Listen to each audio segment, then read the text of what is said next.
datang dari Bapak Lianus Paliwan. Pertanyaannya, Shalom Pendeta, saya mau bertanya tentang banyaknya pintu surga. Kata banyak orang, pintu surga hanya satu dan sempit.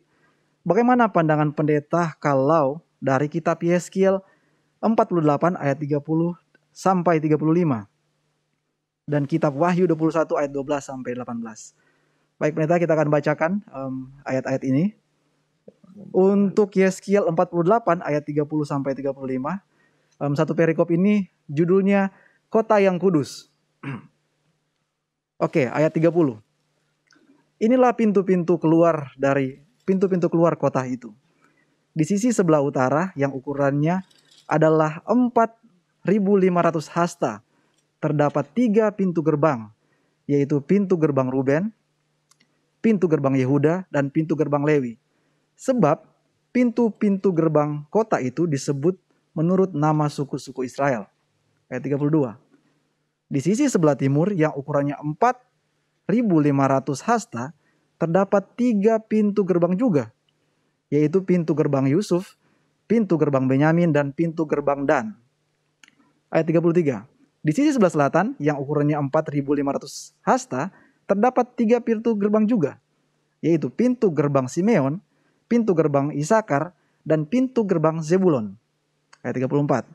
Di sisi sebelah barat yang ukurannya 4.500 hasta, terdapat 3 pintu gerbang juga, yaitu pintu gerbang Gad, pintu gerbang Asyir, dan pintu gerbang Naftali. Jadi keliling kota itu adalah 18.000 hasta. Sejak hari itu nama kota itu ialah Tuhan hadir di situ. Wahyu 21 ayat 12 sampai 14. Boleh baca ayat yang ke-12 sampai ayat yang ke-14 saja. Oke, 12 sampai 14. Dan temboknya besar, lagi tinggi, dan pintu gerbangnya 12 buah. Dan di atas pintu-pintu gerbang itu ada 12 malaikat, dan di atasnya tertulis nama ke-12 suku Israel. Di sebelah timur terdapat 3 pintu gerbang, dan di sebelah utara 3 pintu gerbang, dan di sebelah selatan 3 pintu gerbang, dan di sebelah barat 3 pintu gerbang. Dan tembok kota itu mempunyai 12 batu dasar, dan di atasnya tertulis ke-12 nama ke-12 rasul anak domba itu. Ya, dan Bapak Lianus bertanya tentang banyaknya pintu surga. Silakan pendeta. Terima kasih. Nah, dalam pertanyaan itu, saya sapa dulu Bapak Lianus Paliwan. Selamat malam, shalom. Jadi dalam pertanyaan ini mengatakan, kata banyak orang, pintu surga hanya satu dan sempit. Nah, kita bahas ini dulu. Apakah memang ini kata banyak orang atau kata siapa bahwa pintu surga itu hanya satu dan sempit? Pak Johan, kira-kira apakah memang ini hanya pendapat banyak orang atau memang ada juga kebenarannya yang boleh ditemukan dalam Alkitab?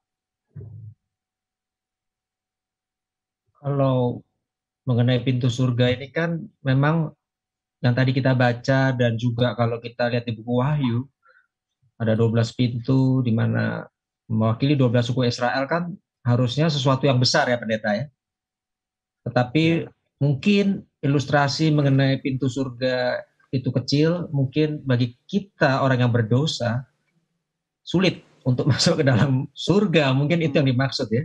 Jadi pintu itu terasa kecil, tetapi saya yakin faktanya pasti pintu itu besar karena ada ukuran dan sudah tertulis di Alkitab.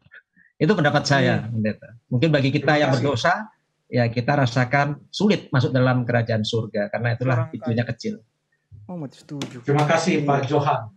Jadi Pak Johan tadi menyinggung dari kata-kata Pak Johan, seakan ternyata konsep pintu sempit, pintu yang sempit ini ternyata bukan hanya kata banyak orang. Sepertinya ada dalam Alkitab ini istilah pintu yang sempit ini. Coba kita buka kalau begitu di dalam Matius pasal yang ke-7 ayat yang ke-13 sampai ayat yang ke-14. Siapa saja silahkan boleh baca. Masuklah melalui pintu yang sesak itu, karena lebarlah pintu dan luaslah jalan yang menuju kepada kebinasaan, dan banyak orang yang masuk melaluinya. Karena sesaklah pintu dan sempitlah jalan yang menuju kepada kehidupan, dan sedikit orang yang mendapatinya. Baik, terima kasih. Ternyata ada istilah pintu yang sesak, lalu jalan yang sempit. Pintu yang sesak, lalu kemudian jalan yang sempit. Ini bukan hanya kata banyak orang, tapi ada konsep dalam Alkitab tentang pintu yang sempit atau yang sesak, lalu kemudian yang sempit, lalu sedikit orang yang mendapatinya. Oke, sering kita terus mengatakan, oh ini pintu sempit, jalan ini sempit, pintunya sesak, karena memang susah sekali mau masuk surga. Susah sekali mau masuk ke dalam surga. Banyak sekali syarat-syaratnya, aturan-aturannya, harus begini, harus begitu, tidak boleh begitu, tidak boleh begini, dan lain sebagainya. Makanya sesaklah itu pintu dan sempitlah itu jalan, dan hanya sedikit orang yang bisa masuk ke dalamnya. Coba kita renungkan lagi kembali ayat ini sebelum kita lihat kepada yang sudah dibaca di dalam kitab Yeskiel, khususnya yang dibaca tadi dari dalam kitab Wahyu. Apa makna dari Matius pasal 7 ayat yang ke-13 dan ayat yang ke-14? Sekedar sharing saja tentang bagaimana kita membaca Alkitab. Setiap kata-kata di dalam suatu ayat Alkitab ada di sana untuk fungsinya sendiri. Kadang-kadang satu kata sambung saja bisa memberikan kepada kita pencerahan tentang makna dari ayat itu. Jadi saya baca lagi ulang-ulang ayat ini. Apa yang bisa ditemukan dari dalam ayat ini yang boleh menolong saya untuk mengerti makna dari sesaklah pintu dan sempitlah jalan yang menuju kepada kehidupan. Lalu kemudian saya baca kata yang terakhir di ayat yang ke-14. Kata apa itu, Stephen? Mendapatinya. Mendapatinya. Loh, kenapa dipakai istilah mendapatinya? Sementara ayat yang ke-13, masuklah melalui pintu yang sesak, lebarlah pintu dan luaslah jalan yang menuju kepada kebinasaan, banyak orang yang melaluinya. Waktu tentang pintu yang lebar dan jalan yang luas, menggunakan istilah banyak orang yang melalui. Tetapi begitu bicara tentang pintu yang sesak dan jalan yang sempit, tidak menggunakan istilah sedikit orang yang melalui, tapi menggunakan istilah sedikit orang yang mendapatinya. Nah, jadi apakah bisa kita lihat sedikit lagi lebih dalam, bukan dalam ya, sedikit lagi lebih banyak, tentang perbedaan melalui dan mendapati. Nampaknya pintu yang lebar dan jalan yang luas itu jelas-jelas sekali kelihatan, sangat menarik. Orang tidak cari-cari pun bisa langsung join lalu melaluinya.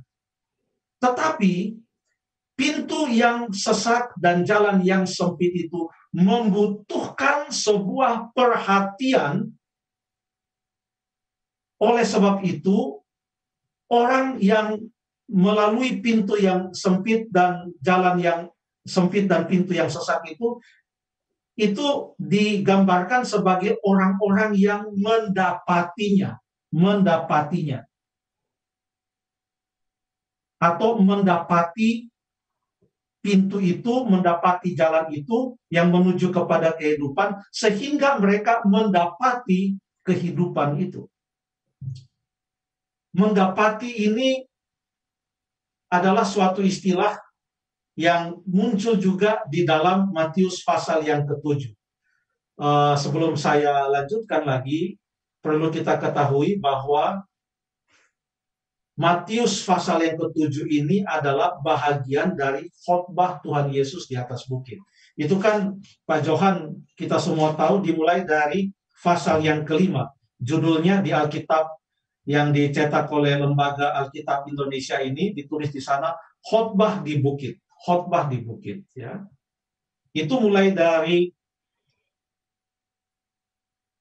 pasal yang kelima, karena di sana dikatakan dalam ayat yang kedua, Yesus pun mulai berbicara.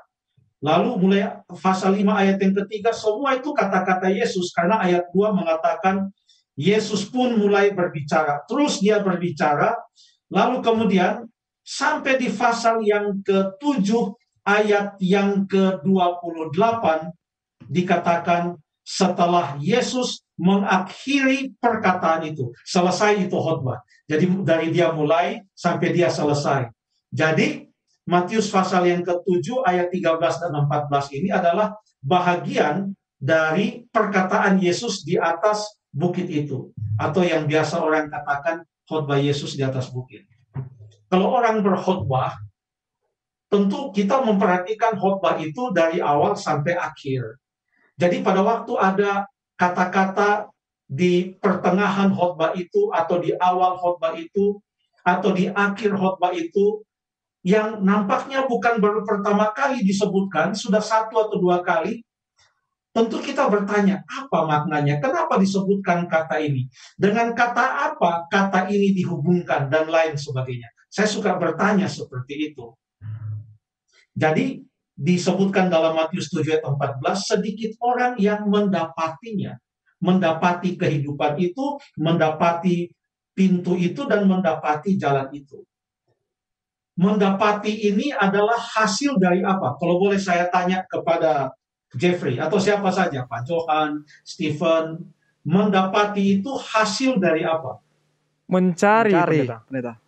Ya, jadi kalau orang mencari, pasti akan apa? Mendapat. Oh, sepertinya sudah pernah kita dengar. Ada ayat ini kan kira-kira di Matius pasal 7 juga. 7 ayat 7 ya? Coba dibaca ayat 7 dan ayat yang ke-8. Iya, ayat 7. Mintalah maka akan diberikan kepadamu. Carilah maka kamu akan mendapat. Ketoklah maka pintu akan dibukakan bagimu. Ayat 8. Karena setiap orang yang meminta menerima, dan setiap orang yang mencari mendapat, dan setiap orang yang mengetok baginya pintu dibukakan. Terima kasih. Di sini ada kata pintu juga, sama dengan di ayat tadi, ada pintu yang sesak, ya. Lalu hanya sedikit orang yang mendapatinya, padahal kalau orang mencari katanya pasti mendapati. Kalau orang mengetok pasti akan dibukakan, tetapi hanya sedikit orang yang mau untuk mencarinya. Makanya hanya sedikit orang yang mau, yang bisa mendapatinya. Ya. Carilah, kamu akan mendapat, ketuklah, pintu akan dibukakan bagimu. Jadi sekarang kita sudah bisa mengkaitkan kata mendapat dengan kata mencari. Kalau mencari, maka akan mendapat. Apakah kira-kira karena ada kaitan antara mencari dan mendapat?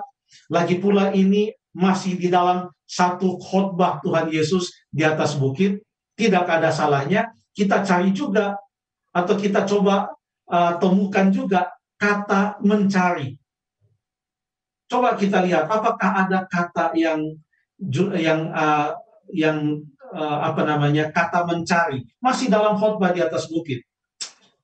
Apakah ada kata carilah? Mungkin saya pakai kata carilah.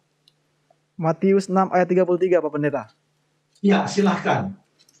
Ayat 33, tetapi carilah dahulu kerajaan Allah dan kebenarannya, maka semuanya itu akan ditambahkan kepadamu. Terima kasih. Carilah dahulu kerajaan Allah dan kebenarannya. Semuanya akan ditambahkan bagimu. Ini kebalikan dari ayat yang ke-32.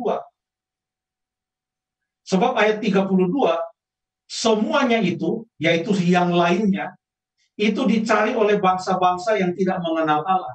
Ada orang yang mencari dulu semua dunia ini, lalu kemudian terakhir mencari Allah. Itu tidak akan ketemu itu jalan yang sempit. Tidak akan ketemu itu pintu yang sesak. Karena mencari dunia. Tetapi yang diminta oleh Yesus dalam khotbahnya di atas bukit adalah apa? Carilah dahulu kerajaan Allah, dan sudah dijamin siapa yang mencari pasti mendapat. Bukan susah, pasti mendapat. Siapa yang mengetuk, pintu akan dibukakan. Keselamatan itu Yesus buat mudah, tapi sedikit orang yang mau. Kenapa? Mereka hanya mau melihat apa yang nyata. Di kiri, di kanan, mereka lihat sekeliling mereka, nikmati saja apa yang ada. Nanti saja mengenai takut akan Allah, mengenai iman kepada Tuhan, itu nanti saja. Terbalik. Ayat 33. Carilah dahulu kerajaan Allah. Dan perhatikan, ayat ini mengatakan, carilah dahulu kerajaan Allah, semuanya akan ditambahkan. Itu berkat. Jadi bukan dikatakan, carilah dulu kerajaan Allah, baru yang cari semuanya. Tidak dikatakan mencari dua hal. Hanya satu yang dicari, yaitu mencari kerajaan Allah. Yang lain ditambahkan. Bukan mencari kerajaan Allah, lalu kemudian mencari semuanya. Tidak. Cari hanya satu. Dan pasti akan mendapat. Jadi sekarang apa maknanya? Matius 7 ayat yang ke-13 dan ayat yang ke-14. Bahwa pintu itu sesat, lalu kemudian jalan itu sempit, dan sedikit orang yang mendapatinya. Kenapa sedikit orang yang mendapatinya? Jawabnya, sedikit orang yang mencarinya. Padahal mudah sekali. Tapi sedikit orang yang mencarinya. Mereka lebih mengutamakan dunia ini daripada surga. Padahal Tuhan sudah berjanji, carilah dahulu kerajaan Allah. Maka tentang berkat-berkat yang lain, Ia akan tambahkan kepada kita. Intinya adalah kerajaan Allah. Yang lainnya itu adalah bonus dari Tuhan. Jadi, dalam hal ini tidak berbicara tentang suatu tempat. Ini bukan berbicara tentang pintu yang betul-betul sebuah pintu ada ukurannya yang dikatakan tadi oleh Pak Johan Tirta, ada ukurannya sudah jelas. Ini berbicara tentang kerinduan untuk mencari Tuhan Yesus, kerinduan untuk mendapatkan keselamatan, kerinduan untuk mendapatkan kehidupan yang kekal itu. Jadi bukan berbicara tentang pintu dari sebuah kota atau pintu dari sebuah rumah. Jadi tidak bisa dibandingkan dengan Wahyu 21 ayat 12 sampai ayat yang ke-14, di mana Wahyu pasal yang ke-21 ayat yang ke-12 sampai 14 itu berbicara tentang pintu dari kota Yerusalem baru yang disediakan oleh Allah. Dan ini adalah sebuah penglihatan yang diberikan kepada Yohanes. Dia lihat luar biasa, luar biasa. Ini hanya dengan kata-katanya dia bisa gambarkan itu. Kata-katanya terbatas, tapi sungguh luar biasa. Dikatakan dalam ayat yang ke-12, pintu gerbangnya ada 12. Tertulis 12 suku Israel, nama ke-12 suku Israel. Lalu kemudian ayat 14, dasarnya ada 12, dan tertulis ke-12 nama dari ke-12 rasul anak Allah. 12 suku Israel adalah dalam perjanjian lama, 12 rasul anak domba itu perjanjian baru. 12 suku Israel itulah yang diharapkan Allah membawa terang bagi banyak orang. 12 rasul itulah yang diutus Yesus untuk membawa pekabaran Injil ini. Jadi ini menggambarkan totalitas umat Allah, baik dari zaman perjanjian lama maupun dalam zaman perjanjian baru, yang akan masuk ke dalam Yerusalem yang baru, di langit yang baru dan bumi yang baru yang Tuhan Allah sediakan bagi manusia. Ya. Tetapi ayat yang ke-27 mengatakan, Wahyu 21, sekalipun ada 12 pintunya, tetapi tidak akan masuk ke dalamnya. Walaupun 12 pintu, tidak akan masuk ke dalamnya sesuatu yang najis, atau orang yang melakukan kekejian atau dusta, tetapi hanya mereka yang namanya tertulis di dalam kitab kehidupan anak domba itu. Jadi inilah gambaran kota suci Yerusalem baru, dan saya percaya kenyataannya akan lebih heran, lebih mengherankan, lebih luar biasa daripada kata-kata yang terbatas yang diungkapkan oleh Yohanes berdasarkan apa yang dia lihat. Mau melihatnya sendiri? Marilah kita mencari kerajaan Allah dan kebenarannya. Pasti kita akan mendapatinya. Semua yang lain akan ditambahkan. Terima kasih.